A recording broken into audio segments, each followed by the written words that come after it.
You now are listening to the audio podcast of Prisoners of Hope, the antidote to what ails your heart. I'm your host, Dr. Debbora Whitson. So come on in, pull up a chair, and open up your mind as you get ready to receive the download that hope will bring.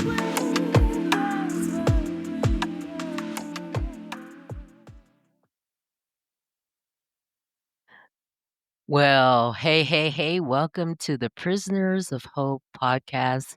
And I am your friendly conductor, Dr. D.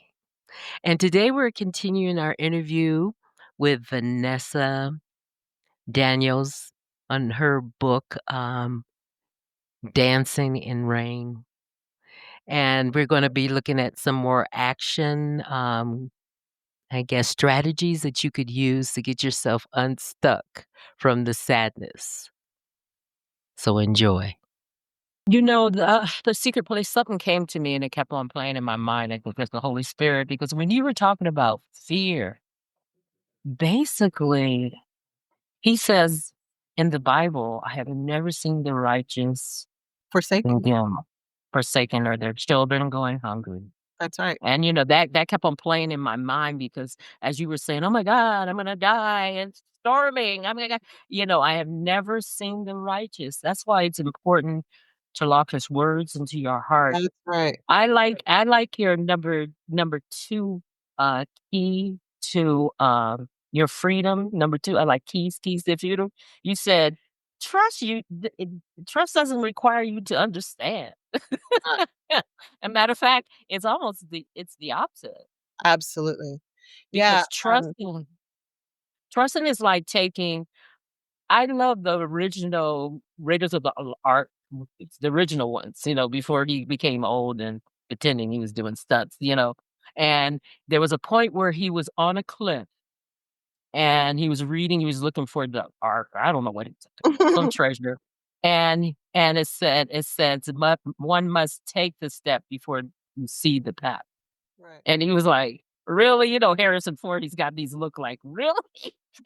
and he takes a step and it's just this 1,000-foot drop, but all of a sudden a path appears. Mhm. So that is what I think in terms when I think of trust is not really knowing the path, but continuing on because your trust comes from outside of you instead of inside of you. Well, it actually comes from within. God gives it to us. So, like, have you ever done a trust exercise, like at work or in a group where um, one person stands in front of someone else, Uh-huh. back is to them, and they have to do a free fall into the arms of that person behind them, not knowing if that person is going to step backwards, or if they're going to be there, if they're going to hit the floor. That's trust. Fear comes before it. But the reason why I believe that trusting God does not require understanding, because he's never going to leave us. But beyond that, you know, as humans in our fallen state, we're limited in our ability to understand him. So Right. filled with thousands of questions about what's going on. And for me, I'm the question girl. So why was like my number one question. And I kept asking God, why Mark Guy? Why me? Why this time? Why is he not here? Why didn't you heal him? Why all the things? I never answers to those questions. And not having those questions, knowing that he could have raised Mark from the dead if he wanted to. Right. If he wanted to. So that added to my grief and my struggle. But what That's the right. Lord showed me is that, one, his thoughts and his ways are not ours. They're higher than ours. He's already Right. lived all my tomorrows, all my beginnings today, and then all my past. And he knows That's right. more than I do. So I'm just like, if I fit myself like a little teeny grain of sand in this limitless nature that he is, I can trust that he's got it. And so the bottom line is that when Adam and Eve were in the Garden of Eden and he told them not to eat of that tree of knowledge of good and evil, the reason why was because he never intended for them or any of us to have level of knowledge of understanding. Why? Because they have him. And when we have him, we don't need to know. We just need to trust him. and we need to surrender our will to his, but our brains get in the way. And he's like, I have created every bit of you, including your brain, including your ability to reason, but it only functions well when it is surrendered to me and when it trusts me. I mean, that was a huge lesson for me because I had Mhm. never Mhm. operated in that level of trust before. Yes, I trusted him. Yes, I loved him, but Yeah, yeah. also had things going along smoothly. So we That's need right, to that's trust right, him for the that's hard stuff. right, So yeah. that's right. It's I had asked you before the first part of this interview, did you read my book before you wrote it? Because you have my Bible verse that when my son was shot, I took a walk and it took me hours, 5, 6 hours to complete it. Psalms 46, 10. 10. Be Oh, still. girl. Yeah, be still and Yeah. know that he is God, and Yeah. I said that verse, and I be still and know he's God. Be still and know. I would remove a word until I had be for hours. I was just saying be, Yeah. and be is a state of staying and listening and waiting and trusting. And there was one episode I dropped called "Questions God Will Never Answer," and Mm, why is one of them. Why? yeah. Because number 1, first of all, he's on a timelessness, That's right. he's not on our timeline. Not So at all. he's doing all of these things at once, and so if he was to explain why, we'd probably be frustrated, and then we would be not understanding plus frustrated Right. because And we didn't trying to get ahead understand. of it or That's change it, right. you know? That's right, and trying to change it. And, Joyce Meyer said, "Thinking too much is a sin." I remember the first time she said that, I was like, "Wait a minute, what are you talking about? I got a PhD, thinking it." Then I understood because you try to think yourself out of a circle. Yeah, I think there's some value in what she said. I believe that Yeah, God has given us the ability to think, probably to think, not but because we're higher above any other of his creations, and no other right, creation has that ability right, except humans, because he's right, given us his mind. He's given us the mind of Christ, but what happens is our human limited mind gets in the way of that. So then we start overanalyzing and overthinking and trying to come up with our own answers, and when we do, we make ourselves our own God. And he's like, "No, all of those thoughts need to be surrendered to me because I will give you the thoughts that you should right, think that will take you to life." right, That right, scripture that right. you just talked about, "Be still and know that I am God," that's one of my life verses. And yet Oh in my the goodness. of darkness, and not just that, but the whole of Psalm Wow, 46, wow, because the first wow. verse talks about him being our refuge, Mhm, strength in mhm. a Our strong s storm, right? our And strong so sword, n the our the stronghold. Mhm, yes, our strong tower, and he is the mhm. only stronghold, the only one that provides safety. So when he says to be still, he's like, "You can't hear my voice if you're Oh, talking all the time, or if you're and listening to that's all right. these things, or your thoughts are Uh-huh, raging. You need to quiet uh-huh, your mind, quiet your uh-huh, body, quiet your uh-huh. emotions, and be still." Plus, the other thing that he taught me is that we were created to be and not to do.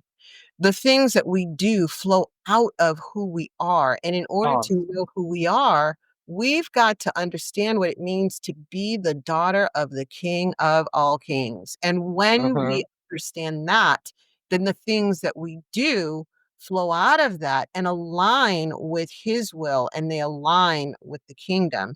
But the stillness part, man, that's like connecting with him in the secret place again. That's being in that's the right. holy of holies. That is joy. It says in his Psalm 16, I think, says, "In his presence is fullness of joy." Well, we can't be in his presence if we're not still. We can't. I think the world makes it very limited still because there's things coming at us left and right. Yes. When I first began teaching as a professor, I could show like a 30-minute video. This was like in the 80s. And they would watch that and be engaged. Then it went to 15 minutes. Then it went to 10 minutes. Then it went to literally a minute and a half. I could get a clip, like a short, like YouTube Shorts. It went to a Right. short. I Right. mean, the span kept on going down and down and down.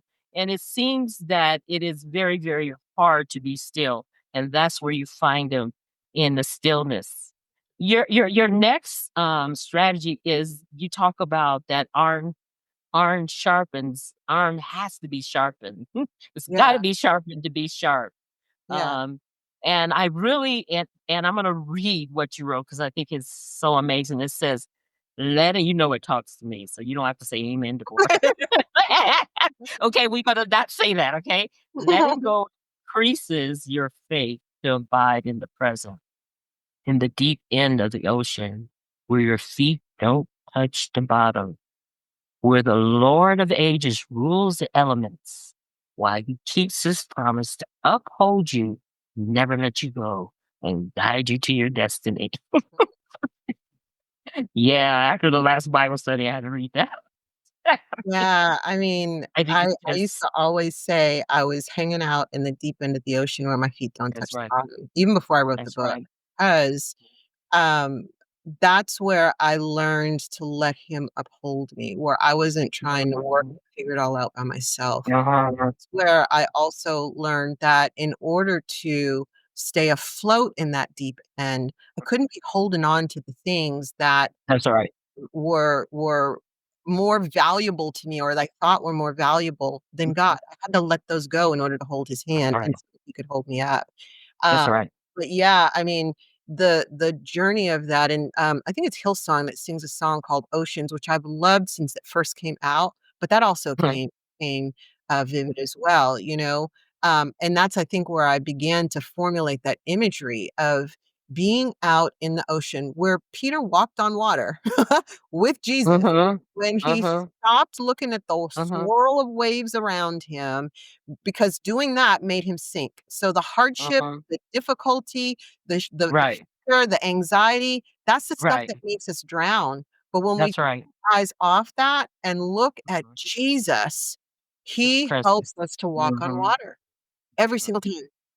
Well, We I always think, look at his presence instead of what's present. That's right. That's What right. I'm facing now. Look That's at right. his present. And basically that kind of fades into the next one. You basically said, death is not the end. Mm, And I interviewed my husband. Oh, that's such a good interview. I think I sent it to you. And he said, "There's what is there to be anxious?" Because he's always calm. And I want to know how and why. And he says, "What is there to be anxious about? God told you, Jesus showed you what's going to happen when you die. that's You're right. going to have a glorified body That's and you're right. going to live forever." So, what is there? When he said that, I was like, wow. No Yeah, wonder 'cause you're not a. I love what your husband said because it resonates with so many scriptures that talk about keeping our eyes fixed on the prize. The prize is not in this world, it's in heaven with Jesus, and we forget that this world is not our home. We're passing. No. And on the way through, we're gonna encounter all kinds of crazy because God is preparing us for glory. So even that preparation for glory in heaven is also preparation to experience his glory here on earth. We can't Hmm. perceive it unless we're stopped up with pride and fear and shame and anxiety and self-righteousness and entitlement and all of those things. But the also thing to remember too is that and I have to remember this every day. Jesus conquered death by his own Right. death. When he Right. was on the cross and It's he finished. allowed them to kill him, It was he finished. conquered death. The 3rd day, he rose up again. So he wants us to experience the power of that resurrection Uh-huh. even Uh-huh. before we see him again. It's not the Uh-huh. end. Not for us, in terms of where we're gonna spend eternity, but also even now, like, I thought my life was over, and yet God has taken Mhm. the Right. hardest season of my life and created so much new life and new beginnings. That's why I love that scripture. I think it's Isaiah 43:19, which is also a life verse. Behold, Mhm. I'm doing a new thing. Don't A you see? new thing on you. Don't you Yeah, see it? I'm In other words, transforming the word. wilderness in the desert Right. into living Right. streams of water. That's So it. Springs of water. And don't you see it? I had looked up a lot of versions or commentary on it. Basically, some of the commentary says basically you don't even know what's happening, that's but right. it's happening. That's right. It's happening in the unseen world. That's right. So That's and the Fifth tip you say is know who you are. Know who you are. You know that you're not junk. You think God would give his only begotten son for a fifth heap of junk? And I really like this is why I said, no, we're like soul sisters, I swear. And that's not because we're black, but we're just soul sisters because we're actually soul sisters because you're right. This means the King of Kings gave you power. He gave you authority and the mindset to overcome everything the enemy hurls at your soul and replace everything he steals from you, multiply. Now, when I was looking for a name for my podcast, I adopted Zechariah 9:12. It says, return to Mm, safety and security. yes, Oh, you prisoners of hope, because on this day, I promise I'm going to give you twice what is taken from you. Twice yes. on a double trouble. In California, we call it twicket. You get to go California Adventure and Disneyland on one ticket. It's better than a twicket, guys. California better than a twicket. Now, what I really like is your action steps. You talked about here are some steps that you could take. The first one is look up. Could you tell us a little bit about look up? Yeah, so we kinda talked about this a little bit Mhm. already, but, Yeah. the power, the grip of grief had me turning inward, and the more I looked inward and looked at everything that I lost, the more Mhm. at the pain that I was experiencing, the deeper I sunk into the pit and into the hole. Mhm. And Mhm.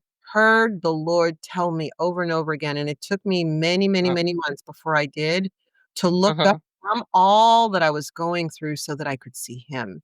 It's the same thing That's as what right. we're talking about Peter, when he Mhm. was looking at Jesus, he was walking on water. When he took his eyes off, he started sinking. But then Thinking. readjusted his focus to Jesus, he walked on water again. And I think it also goes back to the fact of the last strategy, which is knowing who you are, but you can't know who No you are one until can you know who God that's right. is. That's Knowing right. who God is and trusting Him beyond trusting anything else that you're going through enables you to look up. Because if we don't know Him intimately, then we don't trust Him. If you can't trust someone that you don't know. So we've got to get to know intimately. And when we do, then we learn who we are so that we can look up and take his hand. And even if nothing changes, we're trusting that he's good and that in his timing, he Mhm. will provide a way out. Well, I stole this from the many books I've written.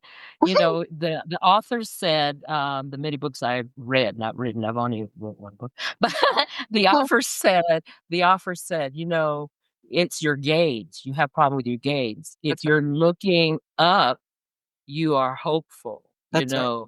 you believe that, God is gonna help you. If Mm, you're looking down, you're looking into the depths where Satan is. You looking at all this past and, "Oh, woe is me." Just your gaze. yeah, Just your gaze can that's help right. you That's psychologically. That's like if you wanna work out, put your workout shoes by your bed, and so when you get up, you step into them like, "Oh, okay, it's time to work out." mhm. Watch your gaze, and here you talk about you can be afraid, but just do it afraid. I think Joyce Meyer, that's one of her latest books called Do It Afraid. Do it Yeah. afraid. There's so much That's written on fear. I hadn't read a lot uh-huh. of it at this point Yeah. because I was just starting to deal with the fact that I even dealt with fear. But here's the thing Uh-huh. that I love. With all the books that have been written, I go all the way back to the word because what I learned is that there is at least 365 scriptures in the Bible that Right. say, "Do not be afraid," or "Fear not," Right. or "Do whatever." And why does he say that? It's not because he's telling us to manufacture some emotion of courage. It's Right. because right behind that, he says, "You don't need to fear." Why? Because I am with you, and I'm With never you. gonna That's right. forsake you. So the fact that security, that trust, that knowledge that God is with us, that's what prevents us from being afraid. That's what makes us to know that Satan has no power over us because God has already destroyed him. He's That's already right. going to send him back where he needs to go, and we belong to him. So, and then Nelson Mandela, I love this. I think I quoted him in a book, says something like, courage is not the absence of fear, but to Right. triumph over it, meaning that you can still Mhm. step forward fully afraid. That's And right. when you do, you gain power over that fear, and the enemy has nothing else to do but flee. Well, it's kinda like with the students who have problems public speaking, and they're like, "Oh, you're so good." I'm like, "I've been doing this for 50 years, I should be." And but you should have seen the first time. But it's real strange when you break through that wall of fear, you find out there's nothing to fear. That's right. Right? Who's There was it Creflo Dollar that did things not that I follow him anymore, but, he did something on, fear, and he used it as an acronym called false Right. evidence appearing real, and Don't usually appear right, yeah. 99% of the things that we're afraid of will never Mhm. happen anyway, so it's Mhm. the enemy trying Mhm. to get us to focus on things that we have no control over That's or right. things that aren't gonna happen anyway, and it's all designed to take our focus and our attention and our trust away from God. All of it. That's right. I think I told you I once heard a pastor, he said, "I have many triumphs and many bad things that have happened to me, many, many things. Most of them were imaginary." They Right. weren't That's e right. they That's weren't right. even they weren't even and I did talk about my worry box. I used to have little things, strips of worries, and I would put it in the box, Mm. and I couldn't touch it until the following Thursday, and the following Thursday, I would open the box, and most of the stuff I had even forgotten. I'm like, "What was Right. that about?" Right, right.